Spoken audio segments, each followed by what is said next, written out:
Hey, crafty peeps, welcome back. This is Georgiana again with Expressions Craft Studio, and yesterday we worked on this adorable little easy envelope junk journal or album insert, and we're not gonna finish it today because I do need to make, I think, some pockets or belly bands or something for some of these other pages, but we're going to start decorating it and I'll show you what I've done.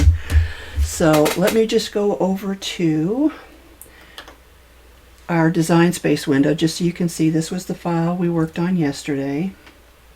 And the other file is in here. I've just got it hidden, so it's over here.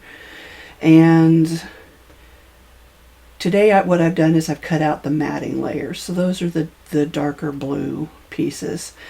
So let's go ahead and switch back over and I'll show you what I was thinking. So initially I said I was going to use this particular paper pad, which I did find a year on. It was from 2020. However, it's thick cardstock too, and this is already kind of thick and heavy, and so I ended up going with this black and white paper pad that I have. It's, let's see here.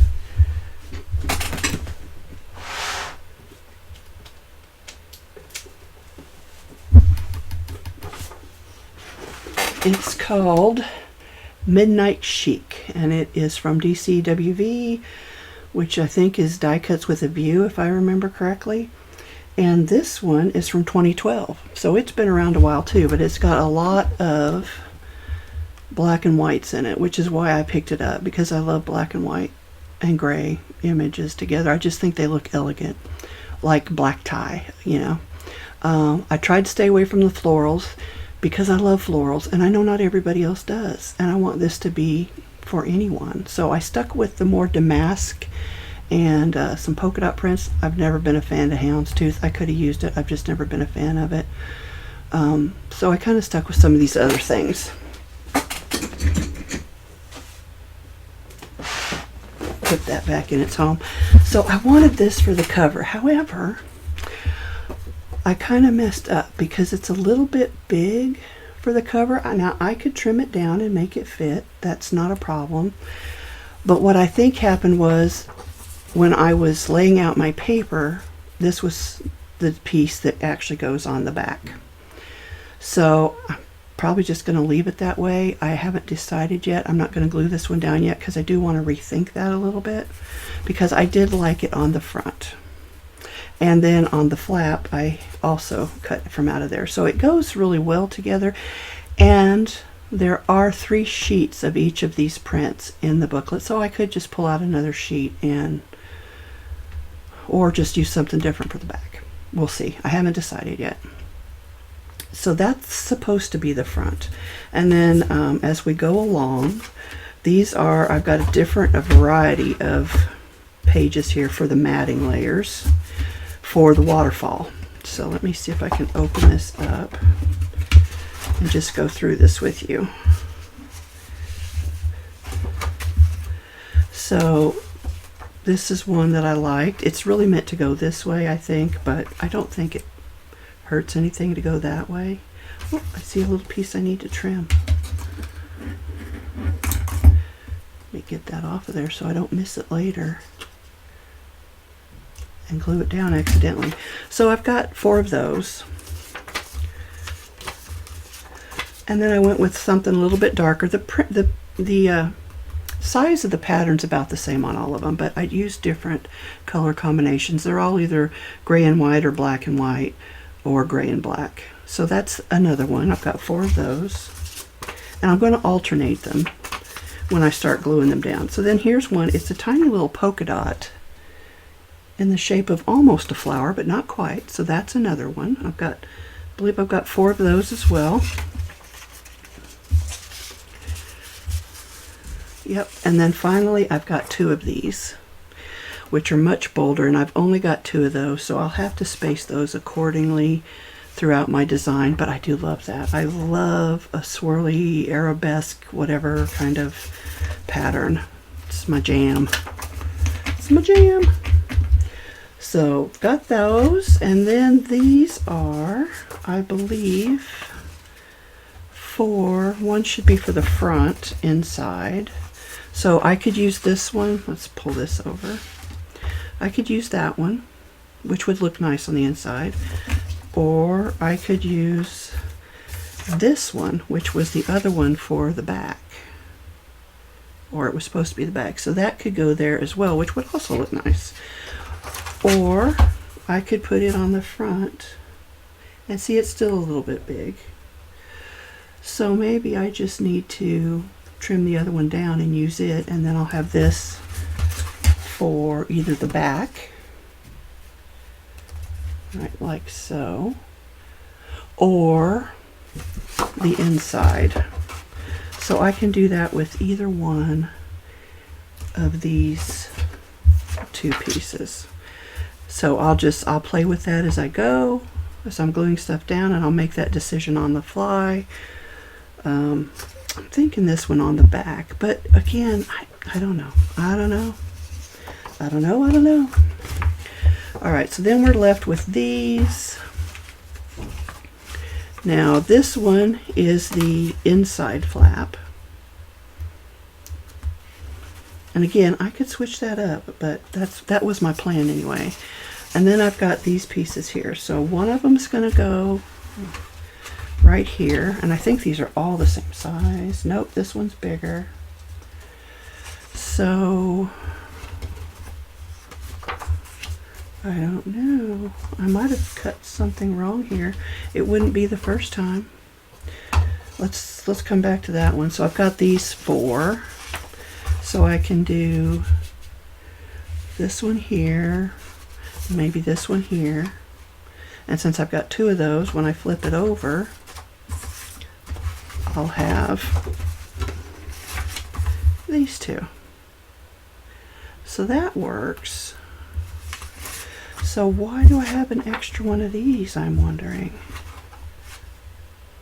Oh, I wonder if I cut it for the inside of that and didn't mean to. Okay, well that gives me some options. So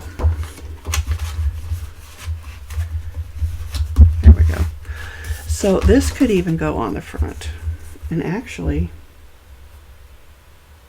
that one fits the front. Look at that.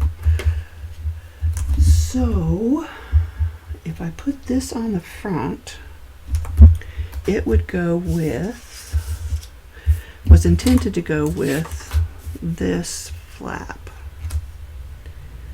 which is okay. I don't hate it. It's not what I was going for, but I don't hate it.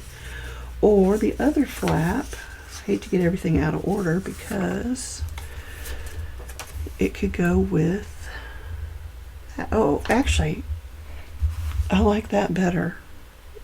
I don't know how you guys feel about it, but I feel like I like the same shade of the same tone. I think when you add this one, you've got, I mean, I don't hate it. Again, I like it, but maybe that's too blasé. Maybe it blends in too well, but I like it. So yeah, so I think that's probably what we're working with. So these would be the front two pieces. Then we open up and we're going to have this piece in here. And we need something over here, so it could be that, or will that fit there? Nope, it's still too big. So I'm guessing it would be maybe this one.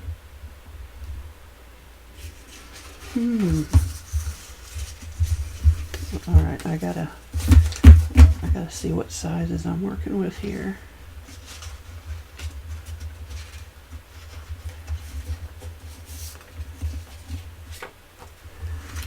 So it could be that one. I could trim that one, or I could trim this one.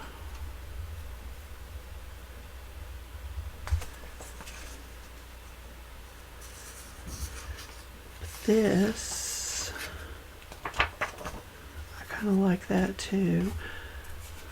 Okay, so there's that on the inside. So then we've got that big one for the back. Or are these the same size? No. So that big one's definitely the back. So, and we know these are going to go on this flap here. So I think I have an extra, so I could take my pick here. I could even separate it, like cut it in half or something. Or I could use one of them to line a pocket, because I think I will put a pocket at the bottom or off the corner or something. So I do seem to have an extra one, but I'll know for sure once I start putting everything together. So I'm going to speed everything up right here. You don't want to listen to me talk, I'm sure. And I'll start gluing stuff down, and we'll see what we end up with. It won't be done today because, like I said, I do want to create some pockets or, you know, a belly band or something for these other 4 pages over here. But that's what we're going to do. So let's get started.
Okay, so I've got the primary mats put on there. It still needs the final decorations. I did end up with an extra. Not sure how I did that, but that's okay. I use it for something else, or maybe even something else in here.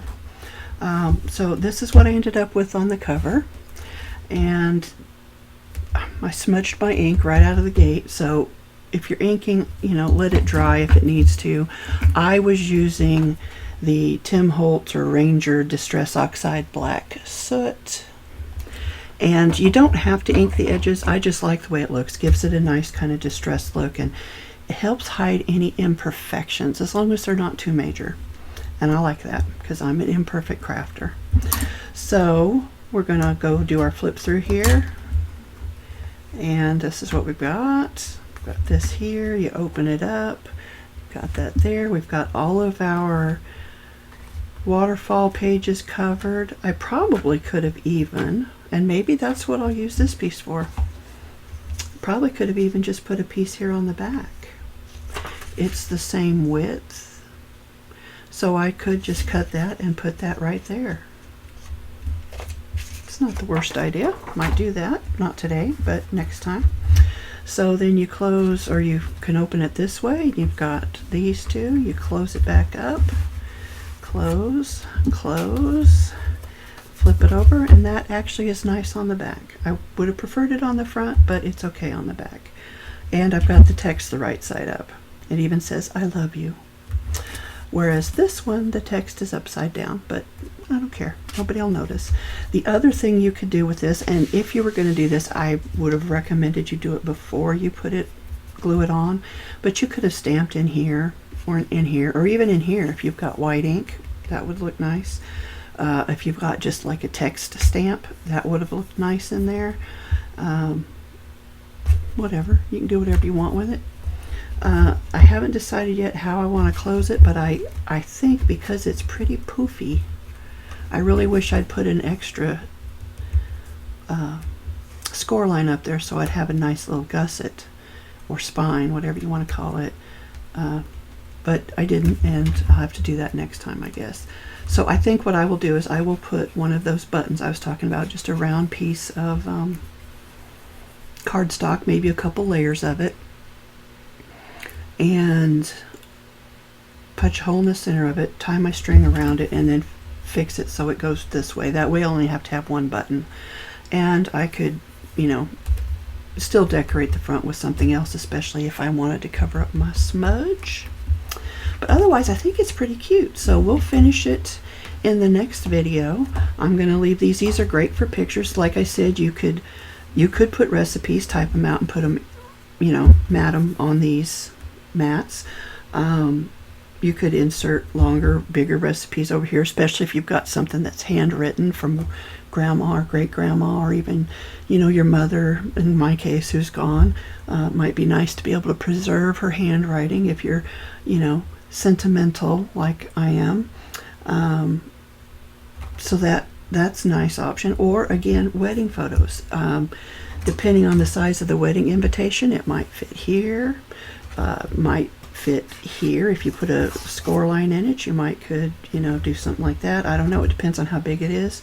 But that's also an option. And then there's also the option of using the other folio that she created, which I haven't made yet, but I have created the design for. So those are your options. I think it's adorable. I love it. I can't wait to get it finished. I'm going to have to figure out what kind of ephemera I want to use and which kind of pockets I might want on here, if any. Just because I say if any, because it's already kind of plump, and I think you can see it's already a little plump, and it doesn't have photos or recipe cards or anything else in it. So I don't know about the pockets. I wanted them, but I don't know about using them, so we'll see. But anyway, that's what we've got so far for day 2, and when we come back, we'll do day 3 and try to finish it up. So thank you guys. Thank you so much for joining me, all of my new and old subscribers. I really appreciate you. And until next time, I hope you have a happy crafty day.